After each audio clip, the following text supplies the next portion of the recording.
Morning, lechon kahapon.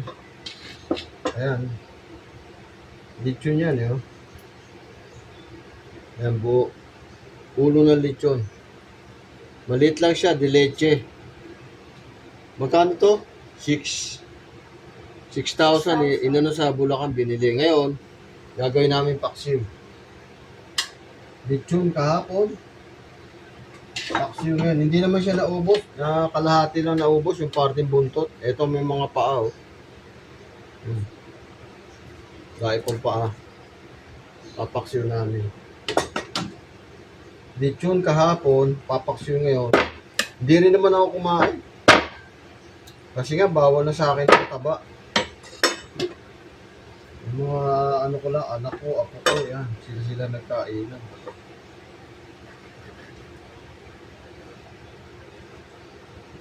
Pagka luluto ng paksiw, Mang Tomas lang to no? Mang Tomas lechon salsa.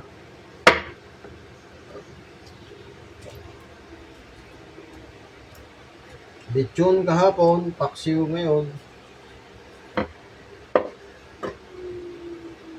Parang may ano pa, balabalahe pa, makinis. Wala ko may balahibo pa.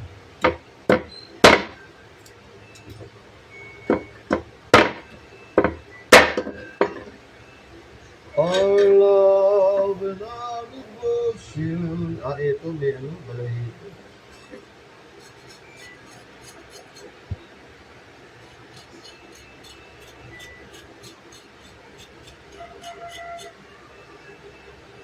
Yun, makinis na. Mahirap talaga alisan to, yung muso.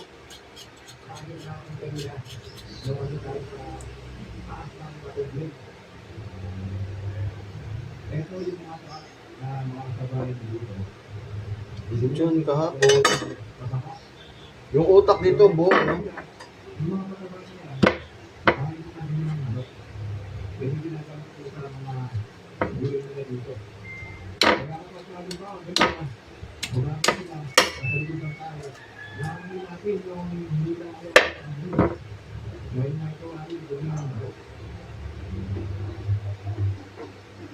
Hila, oh, masarap lang, hila.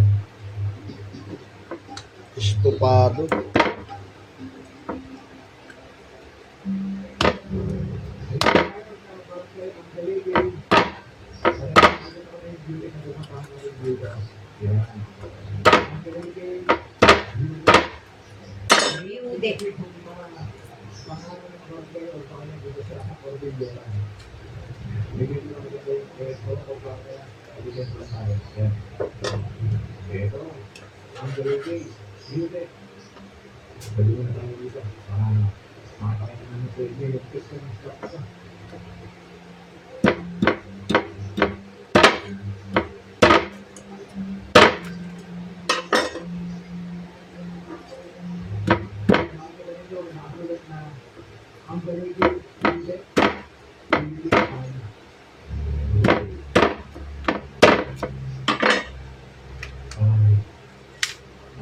Hirap na, no? Lambot naman.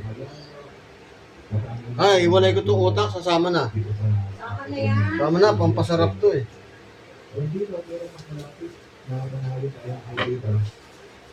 Nagagalit nga yung manager namin dati, yung Palestinian, sabi niya, hindi kayo kumakain na utak ng laham, yung tupa, o tsaka kambing.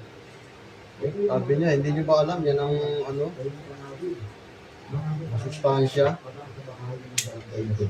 Eh nakita nila, puro kami lang kumakain na ulo ng kambing tsaka tupa eh. Mga Indiano ayaw eh.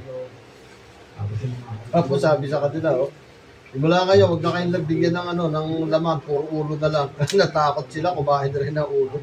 Tsaka sa ulo na isda, ayaw kainin.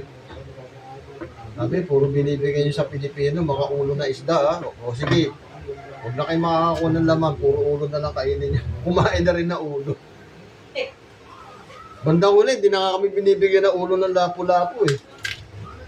Nauunahan na kami pagkatapos katayin eh. Okay na, lulutuin na. Ang aming ulo ipapaksiw. Ito na siya. Standby lang.